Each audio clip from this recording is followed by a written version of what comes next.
imagine that you just happen to have black skin. You have a son that you, oh my God has blessed you with this.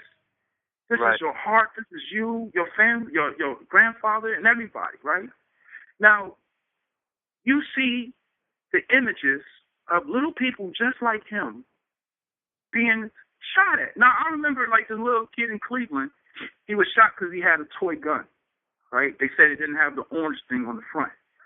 I remember running around my neighborhood with no racist thought ever. Half my friends was white, you know what I'm saying? Running around my neighborhood, we shooting, playing cops and robbers, playing with guns. I remember my dad didn't let me have them, but my friends had guns.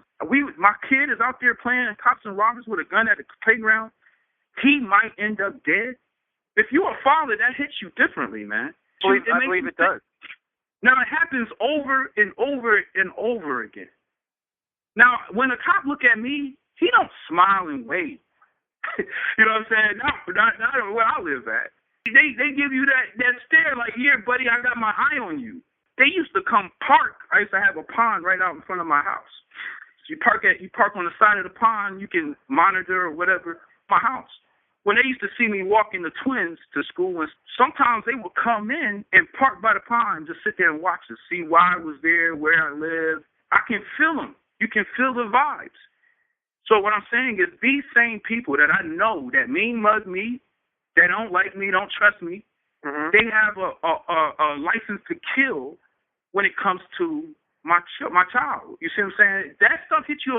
You know, one of the things that's getting lost in translation with these societal questions, and specifically this one in Ferguson, is people act as though when you say we're talking about the cops, well, that shouldn't be immediately like equal sign white. You know, but it's framed like that. But they're not white. There's no other cops. There's cops of every culture, of every color. No other type of cops but white cops, and no white boys has been killed. No Spanish kids has been killed. No, that's not statistically true. Where are they at then? What you might be able to say is there's not this kind of media reaction to it, but black cops kill Hispanics, white cops kill Hispanics. I mean, that's just true. You can look that up. That's true. The point you're making is that there's an institutional fear of the police. That's a real legitimate point. As a white guy, you're just thinking to yourself, well, let's say that's 100% true and 100% justified and everything he's saying is 100% right. That still doesn't necessarily indict white culture necessarily. No, we don't control white culture. I don't know nobody who gets pissed at white culture, white people. I definitely think it happens, Rendell. Let's be honest. I think that happens. It's more towards maybe white cops. You know what I'm saying? See, that's how they put one side against the other. I agree with that. That's my point. Is that's how they put against each other. Like a black stranger has no more relationship to me than a white slave. We might actually, I have white blood. I'm dark as you can get. I have white family members.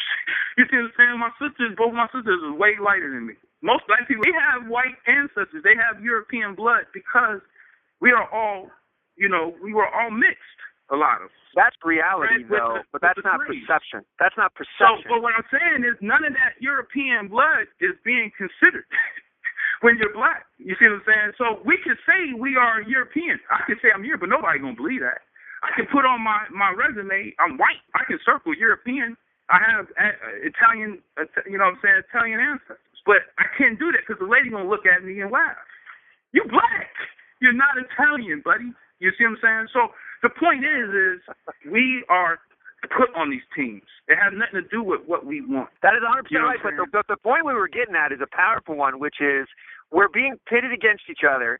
It's getting to be so desperate. And again, I go back to common ground. The common ground that you and I both seem to have is that I do think there are powerful societal entities. Now, we sometimes disagree on who's at the helm of these things.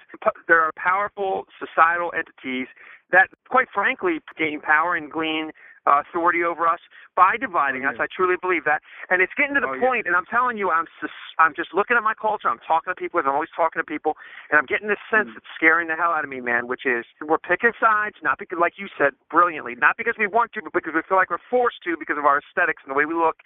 And both sides have given up hope, and it's just battle lines being drawn, and that's nothing but bad news for at least us. Now, it might be good news for the power, but it's bad news for us, and I don't see any way out of it.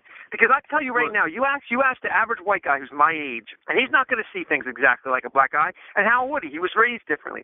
But if you get him alone and candidly talk to him, he's going to tell you that we elected a black president, and absolutely nothing good happened by way of race relations. From his perspective, he would say it was worse. Visit The Atheist Antidote on YouTube, where you'll find more than 100 videos pushing back against the poisonous ideology of secular extremism. Avrokt, Glad Lei, Produksjon. Cover the truth.